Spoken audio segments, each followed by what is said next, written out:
हमारा खास शो बाजार आज और कल में आपका स्वागत है। इस शो में हम आपको बताते हैं आज का बाजार का पूरा एक्शन और साथ ही कल का मार्केट कैसा रहने वाला है, कल आपको कहां पर कमाई के मौके मिलने वाले हैं, ये हम आपको बताते हैं और साथ ही बताते हैं कि लंबे समय के लिए इस बाजार में आप कहां पर निवेश कर सकते हैं। तो ये सारी बातें हम आपको बताएंगे और आज आपकी तैयारी कराने के लिए हमारे साथ हैं जी बिजनेस के मैनेजिंग एडिटर अनिल सिंघवी। इसके अलावा हमारे साथ एक खास मेहमान हैं ब्लू ओशन स्ट्रेटेजिक एडवाइजर्स के आशीष माहेश्वरी और साथ ही मेरी पूरी रिसर्च टीम तैयार है, तैनात है आपको अलग अलग रिसर्च बताने के लिए।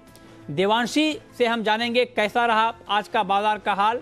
पूजा त्रिपाठी हमें बताएंगी आरबीआई पॉलिसी के महापोल के नतीजे क्या हैं।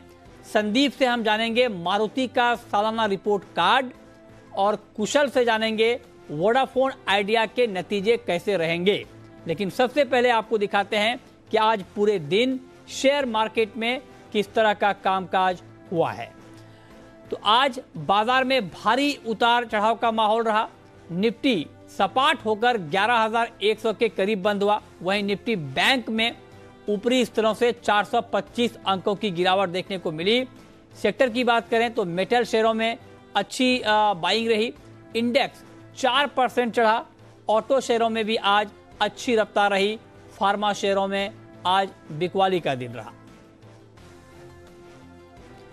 और अब आपको बताते हैं कि आज के मार्केट में विदेशी निवेशकों ने और घरेलू निवेशकों ने कितनी खरीदारी या बिकवाली की है। यह आंकड़ा जरा आप देखिए। आज एफआईआईज ने कैश मार्केट में 60 करोड़ से ज्यादा की बिकवाली की है। वहीं डीआईज यानी घरेलू संस्थागत निवेशकों ने करीब करीब 426 करोड़ रुपए की बिकवाली की है।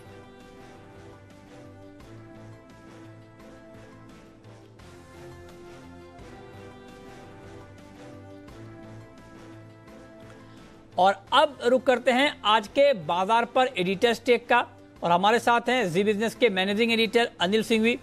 अनिल जी बहुत बहुत स्वागत है आपका इस कार्यक्रम में। आज बाजार में काफी उतार चढ़ाव रहा। आज के सत्र को आप कुल मिलाकर कैसे देखते हैं? कल आने वाली क्रेडिट पॉलिसी और हफ्ते की वायदा कारोबार की एक्सपायरी के ठीक एक दिन पहले आज बाजार में बेहद इंटरेस्टिंग एक्शन देखने को मिला। जी हां, दुनिया भर के बाजारों के मजबूत संकेतों के चलते भारतीय बाजारों की मजबूत ओपनिंग होना तो तय थी, खुले मजबूत भी और उसके बाद और जमकर बढ़े भी। जबरदस्त 11,200 को पार किया, 11,225 का हाई बनाया और उसके बाद दिन के दौरान अचानक से एकदम से बहुत तेजी से बाजार धड़ाम से गिरे। निफ्टी लगभग 150 पॉइंट निकल गया ऊपर से और बैंक निफ्टी लगभग 500 पॉइंट। क्यों, किसी को पता नहीं।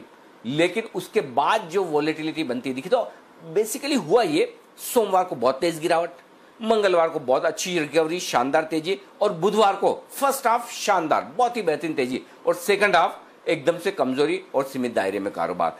ये बता रहा है कि पिछले 3 दिनों में बाजार में कितना उतार चढ़ाव हुआ है।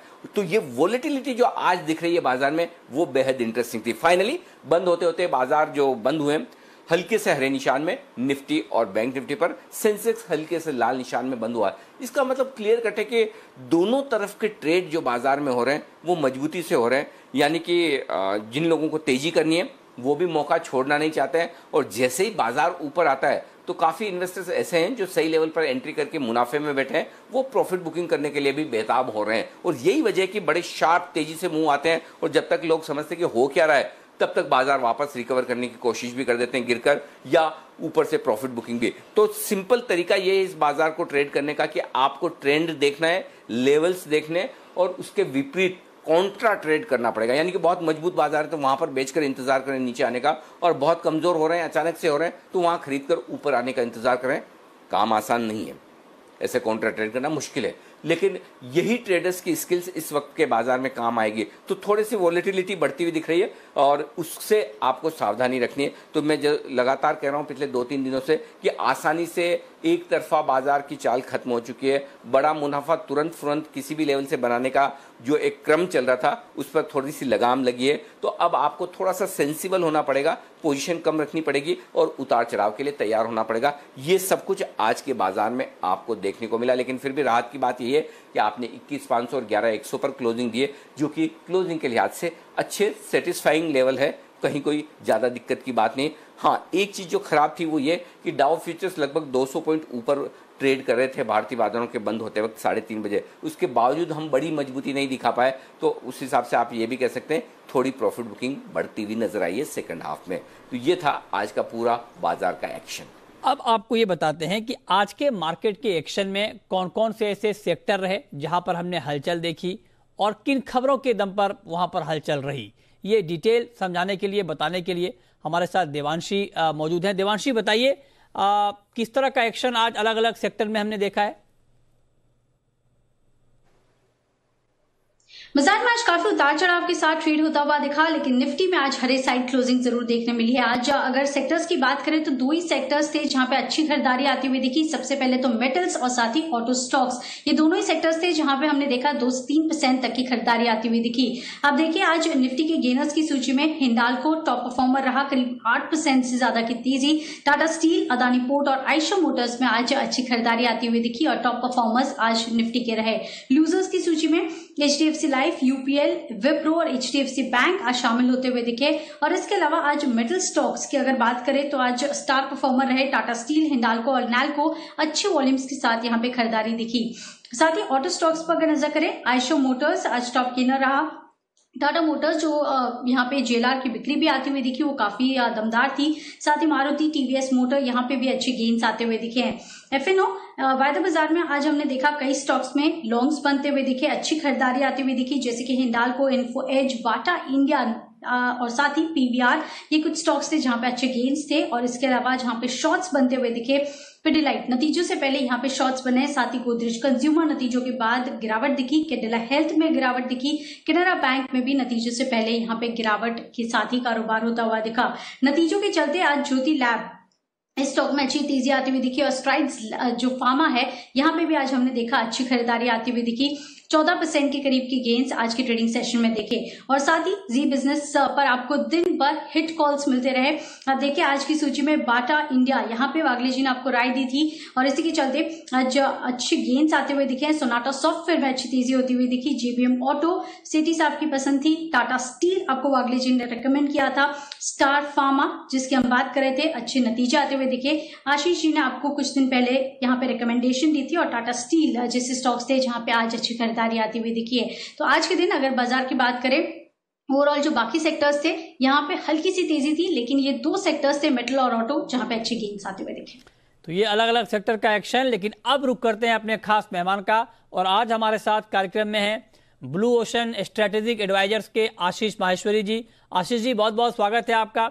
मेरा पहला सवाल आपसे यही होगा कि आज जिस तरह का मार्केट हमने देखा है, इस तरह के मार्केट में कल के ऊपर मेरा सवाल आपसे यह है कि कल का बाजार आपको कैसा लग रहा है और कल के बाजार में इंट्राडे के पॉइंट ऑफ व्यू से कहां पर ट्रेड लेना चाहिए?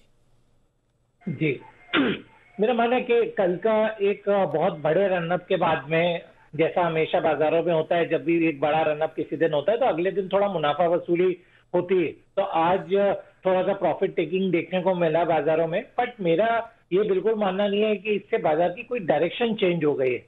मैं ऐसे सिर्फ एक मुनाफा वसूली का ही नाम दूंगा। और मेरा मानना है कि थोड़ा सेक्टोरल चर्निंग जरूर देखने को मिल सकता है, कि जैसे फार्मा है जिसने बहुत आउट परफॉर्म किया, उसको छोड़कर अब थोड़ा सा बाजार मेटल है या ऑटो जैसे स्टॉक हैं, इन स्टॉक्स की तरफ रुख करेगा, क्योंकि वहां पर बहुत शॉर्ट टर्म में अच्छा मुनाफा लोगों का बन चुका है, ट्रेडर्स का। तो अब नई पोजीशन इतने हाई रेट पे लोग नहीं ले रहे हैं। तो अब आप देखेंगे जो नई रैली आएगी वो मारुति जैसे स्टॉक्स में या मेटल में, टाटा स्टील, हिंडाल्को जैसे स्टॉक में देखने को मिलेगी। तो मैं बाजार को लेकर और डायरेक्शन को लेकर बुलिश ही हूँ। मेरा मानना है US डॉलर में जो वीकनेस है और जो स्टिमुलस पैकेजेस हैं, उसके कारण से जो ग्लोबल इक्विटी मार्केट और मेटल है वो आउट परफॉर्म करते रहेंगे आगे। अच्छा, तो ये ठीक है, ये आपकी इंट्राडे पिक। लेकिन सर, अगर ऐसे मार्केट में कोई पोजिशनल ट्रेड लेना चाह रहा हो तो उनको कहां पर ट्रेड लेना चाहिए? देखिए, एक इंट्राडे का मैं मेरे हिसाब से एक और स्टॉक में हिंडाल्को को दोबारा से रिकमेंड करना चाहूंगा। मेरा मानना है आज से इसमें एक अच्छा खासा ट्रेंड रिवर्सल देखने को मिला है और जो एल्यूमिनियम के प्राइसेस जो नीचे में करीब 110 तक पहुंच गए थे, अब 147 148 तक आ गए हैं। तो 9 तारीख को उनके रिजल्ट भी हैं, तो प्री रिजल्ट भी हिंडाल्को में काफी बाइंग हो रही है और यहाँ से 10 से 15 रुपए की अपसाइड आप शायद कल भी एक्सपेक्ट कर सकते हैं हिंडाल्को में। यदि पोजीशन 6 दिन के हिसाब से लेना है तो इन्फो एज को खरीदने की सलाह रहेगी। कंपनी का जो QIP आया है उसके बाद में उनके पास में काफी और एक्सेस लिक्विडिटी आएगी और जिसके कारण से वो अपने और जो एक्विजिशंस हैं उसको एक शेप देंगे। इसके अलावा जो नए इन्वेस्टर्स आए QIP के बाद में, तो वो भी स्टॉक के लिए काफी पॉजिटिव है और मेरा मानना है इस स्टॉक को मैं अगले 7 दिन के अंदर 3700 से 3800 रुपए के लेवल भी देखे जा सकते हैं। तो इन्फो एज मेरा एक पोजिशनल बेट रहेगा। ठीक है, तो ये 2 कॉल आपके लिए जहां पर आप ट्रेड ले सकते हैं। अब आगे बढ़ते हैं। कल RBI की क्रेडिट पॉलिसी है और इस पर आप सबसे बड़ी कवरेज जी बिजनेस पर तो देखेंगे ही, लेकिन उससे पहले हमने एक महापोल किया है और इस पोल के नतीजे क्या हैं ये बताने के लिए पूजा हमारे साथ जुड़ रही हैं। पूजा, बताइए। जी, इस पॉलिसी जानकारों की राय काफी बटी हुई है और करीब 50% जानकारों को ये मानना है कि पॉलिसी में इस बार कोई बदलाव नहीं होगा। वहीं 50% ये भी मान के चल रहे हैं कि 25 बेसिस पॉइंट तक की कटौती देखने को मिल सकती है। दूसरा सवाल हमारा ये था कि RBI का रुख क्या होगा, तो यहाँ पर भी राय बटी है। 50% जानकार कह रहे हैं कि RBI का जो कमेंट्री होगी वो नर्म होगी, डविश हो सकती है। वहीं 50% जानकारों का ये भी कहना है कि जो रुख रहेगा वो एकोमोडेटिव स्टैंस बरकरार रहेगा इस बार भी। तीसरा सवाल मॉरेटोरियम को लेकर था कि क्या ये अवधि बढ़ानी चाहिए, तो यहाँ पर एकमत राय निकल कर आ रही है सभी जानकारों की और सभी का मानना है कि मॉरेटोरियम की अवधि अभी फिलहाल नहीं बढ़ानी चाहिए क्योंकि इससे बैंकिंग सेक्टर को काफी नुकसान हो सकता है, उनके बुक्स पर दिक्कतें बढ़ सकती है अगर मॉरेटोरियम की अवधि बढ़ती है तो।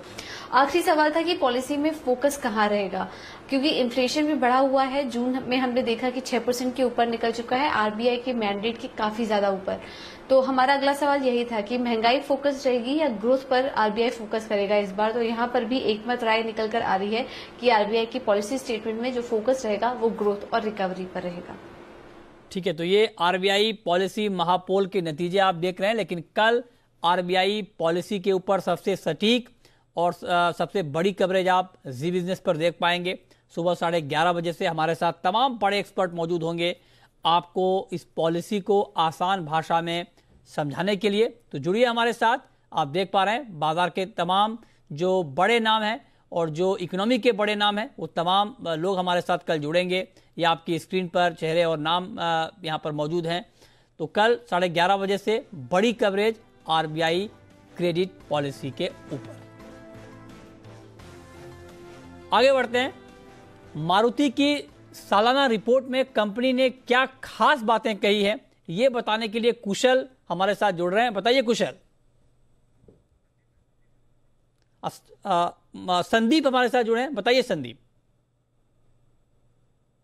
देखिए, सबसे खास बात अगर आप मारुति की एनुअल रिपोर्ट में देखेंगे तो वो यही है कि इनके जो चेयरमैन हैं RC भार्गव, उनके जो कमेंट्स आए हैं खासतौर पे जो बिक्री को लेके उन्होंने उम्मीद जताई है कि इस वित्त वर्ष की जो दूसरी छमाही है उसमें आप पिछले साल का जो दूसरी छमाही थी उसके बराबर की बिक्री देखने को मिल सकती है, ऐसी संभावना उन्होंने जताई है। अब इनकी जो मासिक बिक्री है वो कहीं ना कहीं सामान्य स्तरों के करीब आती हुई दिखी है और FY22 यानी कि जो अगला वित्त वर्ष है उसमें ग्रोथ लौटने से पहले जो सामान्य बिक्री के आंकड़े हैं वो कहीं ना कहीं दूसरी छमाही में देखने को मिल सकते हैं। तो इससे कहीं ना कहीं बाजार आज काफी उत्साहित भी था।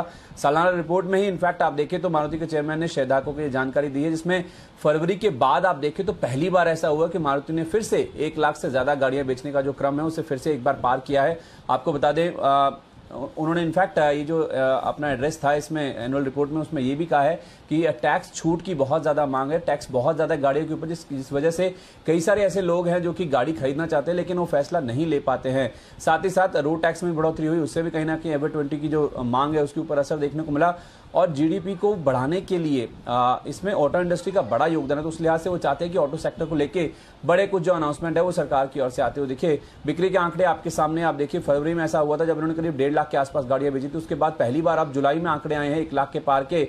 और आपको ये भी बता दें कि 4030 के आसपास के लेवल्स हमने 24 मार्च को देखे थे जब लॉकडाउन नहीं लगा था। उसके बाद आप देखें आज करीब 6500 के आसपास ये स्टॉक ट्रेड कर रहा है। तो लो लेवल से करीब 61% के आसपास की रिकवरी हुई है। और जो बयान आए हैं चेयरमैन साहब के, वो कहीं ना कहीं फिर से जोश भर रहे हैं स्टॉक में। ठीक है, तो ऐसे में आशीष जी क्या किया जाए? मारुति की जो सालाना रिपोर्ट आई है, इस रिपोर्ट को देखने के बाद क्या नजरिया आपका बन रहा है?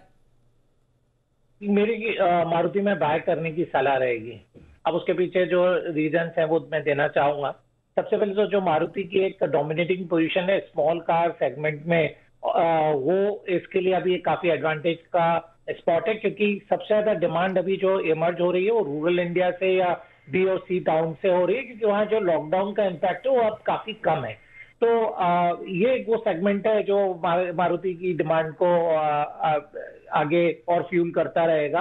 और मेरा मानना है जो वर्स्ट है वो ऑलरेडी इसका जो जून क्वार्टर था उसमें कैप्चर इन हो चुका है। तो अब यहाँ से जो भी नंबर्स आएंगे वो पॉजिटिव ही रहने वाले हैं। और दोबारा से जो ओला उबर रिलेटेड सेल जो अच्छी खासी कंपनी करती थी स्मॉल कार सेगमेंट में, वो भी पिकअप करेगी, क्योंकि जो लॉकडाउन है वो अनलॉक में शिफ्ट हो रहा है। तो मुझे लगता है कि अभी भी स्टॉक अपने 52 वीक हाई से करीब 1300-1400 रुपए नीचे मिल रहा है और अभी इस स्टॉक में काफी वैल्यू है।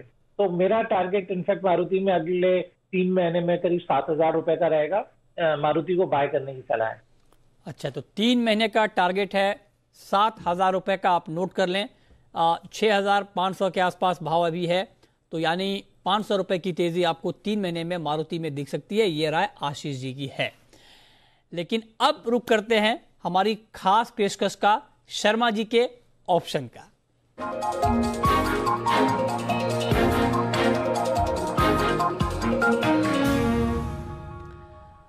और ऑप्शन का ये ट्रेड बताने के लिए हमारे साथ वीके शर्मा जी जुड़ चुके हैं HDFC सिक्योरिटीज के। सर बहुत बहुत स्वागत है आपका कार्यक्रम में। बताइए सर, कल ऑप्शन में कहां पर ट्रेड लिया जाए? जी, पहले तो मैं आपको बहुत धन्यवाद देना चाहूंगा जी न्यूज को कि आपका जो सीधा प्रसारण हमने देखा अपने मंदिर के भूमि पूजन का, तो आपको बहुत बहुत शुभकामनाएं, सभी दर्शकों को भी बहुत शुक्रिया सर, बहुत शुक्रिया जी। अल्ट्राटेक सीमेंट मेरा ट्रेड है जो 4100 की कॉल मैं सजेस्ट कर रहा हूँ लेने के लिए 125 रुपए पे। स्टॉप लॉस रखे 98 रुपए का और टारगेट रहेगा 190।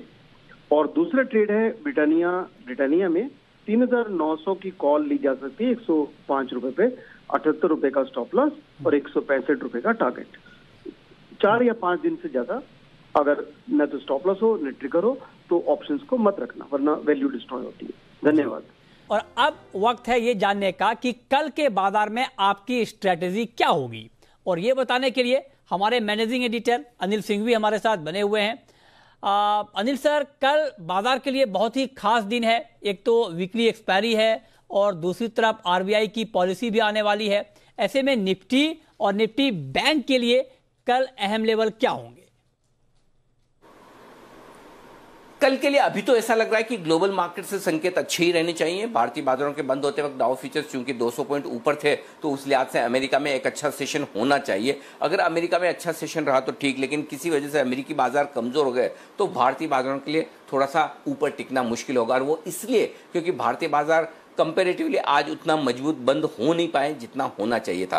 तो अब अहम सपोर्ट नीचे 11000 पर है, और अगर गलती से 11000 टूटा तो 10900। तो 10900 11000 को कल के लिए एक मजबूत सपोर्ट मानकर चलिए। लेकिन सिर्फ अमेरिकी बाजारों पर कल डिपेंडेंट नहीं है, हमारे लिए अपने 2 बड़े ट्रिगर हैं। पहला, दिन में जो सुबह जो RBI की क्रेडिट पॉलिसी आएगी उस पर एक्शन होगा, और इस बार क्रेडिट पॉलिसी पर भी बाजार वोलेटाइल हो सकते हैं क्योंकि आम राय नहीं है क्रेडिट पॉलिसी को लेकर, और प्लस मोरेटोरियम को लेकर, वन टाइम रिस्ट्रक्चरिंग को लेकर भी RBI के बड़े ऐलान हो सकते हैं और उससे बाजार वोलेटाइल हो सकता है। तो RBI की पॉलिसी इंपॉर्टेंट है, और उसके बाद वीकली एक्सपायरी है जो दोपहर में होनी है, तो उस पर भी बाजार उतार चढ़ाव दिखा सकते हैं। तो कल आपको बड़े एक्शन के लिए तैयार रहना ये बहुत जरूरी है, और उस लिहाज से अपनी पोजिशनिंग करनी होगी। तो 10,900 11,000 कल मजबूत सपोर्ट जोन, 11,200 11,300 ऊपर रुकावट की लेवल, इस रेंज को आपको ट्रेड करना है। बैंक निफ्टी 21,000 21,100 मजबूत सपोर्ट, 21,900 22,000 सप्लाई वाली रेंज यानी कि रुकावट का लेवल। तो इन लेवल्स को ध्यान में रखते हुए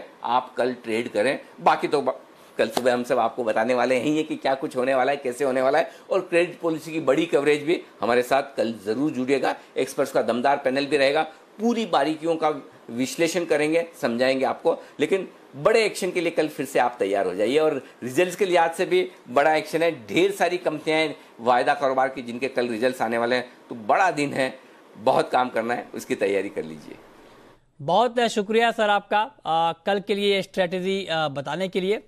लेकिन अब आशीष जी, मेरा आपसे एक सवाल सर ये होगा कि लंबे समय के लिए अगर कोई निवेश करना चाह रहा है ऐसे मार्केट में, तो उनको कहां पर पैसा लगाना चाहिए?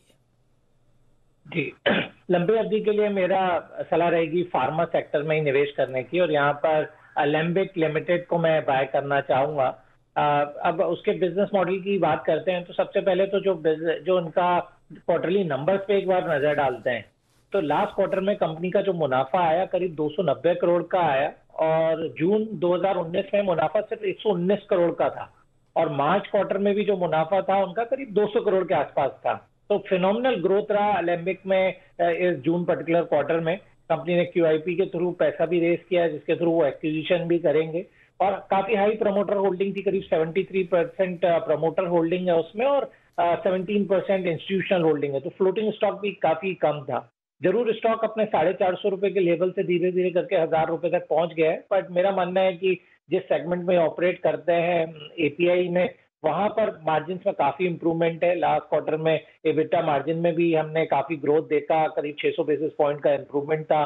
तो ये एक स्टॉक है जिसको मैं रिकमेंड करना चाहूंगा, और मेरा मानना है कि अभी भी 30% का अपसाइड यहाँ पर बाकी है। बिल्कुल किसी भी फॉल में अलेम्बिक लिमिटेड में निवेश करें। जी ठीक है, तो ये लॉन्ग टर्म का निवेश आपके लिए। लेकिन अब आपको बताते हैं कल के बाजार में ऑप्शन का एक और ट्रेड।